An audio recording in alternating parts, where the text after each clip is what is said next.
ضرورت ہے رپورٹ بنانے کی, یہ سوسائڈ ہی ہوئی ہے. تو پھر دیکھ لو مجھ سے پنگا لینے کے لیے. اور صرف یہ نہیں کہ تمہارا قتل کرنے کے بعد تمہارے ساتھ تمہارے خاندان والوں کے ساتھ کیا ہوگا, یہ اب آپ لوگوں کے سامنے جاننا رکھنا ضروری ہے کہ کیمیکل رپورٹ جب تک کی آئی ہیں کہ رضا کے ساتھ کیا ہوا ہے. جو 4:38 پہ آپ کو یونیورسٹی روڈ کے اوپر 28 جولائی کی صبح 4:38 پہ رضا نظر آیا, اور پھر 11 بجے دوپہر کو صبح کو 29 تاریخ کو اس کی لاش ملی, اس دوران کیا ہوا یہ آپ کے لیے جاننا ضروری ہے.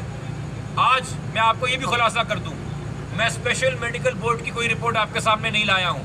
اسپیشل میڈیکل بورڈ کے معائنے سے جو نکلے گئے سیمپل ہیں وہ تو کل جا کے پرانے آئی او نے جمع کرائے ہیں, ان کی رپورٹ تو آنا باقی ہے. مجھے بار بار کچھ لوگ دم بھر رہے تھے کہ جی وہ پہلا ڈاکٹر صحیح تھا, دیکھیں ڈاکٹر ساما نے کچھ نکالا ہے.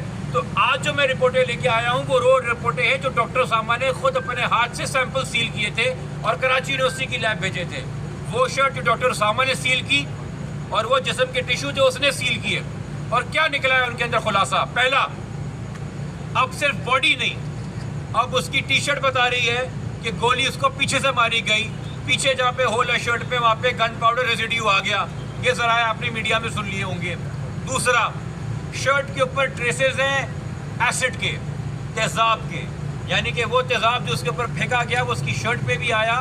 تو یہ جو اس کا چہرہ مسک ہوا ہے اس کو ڈی کمپوزیشن کہنا بند کر دیں, یہ کہنا بند کر دیں گملوں کے پاس نرسری میں فرٹیلائزر تھا, نائٹریٹ تھا سوئل میں, اس لیے جلدی سڑ کر گیا. نہیں جی, تیزاب سے نہلایا گیا اسے, اس لیے وہ کل سڑ گیا. تیسری چیز میں کیوں کہہ رہا ہوں, سفاک, تجربے کار, ماہر, کوئی پرانا کسی ایجنسی کا, پولیس کا, رینجر کا, مجھے نہیں پتا بندہ ہے کہ نہیں, کوئی پرانا ایکسپرٹ ہے ٹارچر کا, کسی گینگ کا. یہاں پہ امن کمیٹی اور سیکٹر بھی ہوتے تھے, پرانے بڑے گینگسٹر کراچی میں گھومے.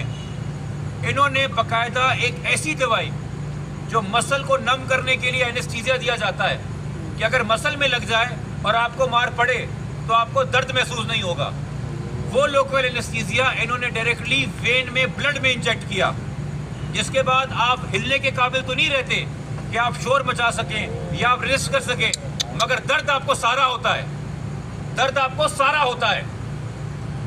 اور چونکہ اب یہ باڈی کی ڈی کمپوزیشن چہرے سے نہیں دیکھی جا رہی, باقی باڈی سے دیکھی جا رہی ہے, تو جو مرنے کے اس کے اوقات تھے کہ کتنا بجے, 3 بجے دوپہر کو پوسٹ مارٹم ہوا ہے تو کتنی دیر پہلے مارا ہے, تو پہلے کہا جا رہا تھا شاید 36 گھنٹے پہلے ہم بات ہوئی ہے, یعنی کہ وہی ٹائم لایا جا رہا تھا کہ 28 کی صبح جب آخری بار کیمرے میں نظر آیا تو انتقال کر گیا. اب رپورٹ کہہ رہی ہے کہ اس کی باڈی کا پورا معائنہ کرنے کے بعد اس کے انتقال کو جب دوپہر 3 بجے ہو رہا تھا پوسٹ مارٹم, صرف 20 سے 22 گھنٹے گزرے تھے.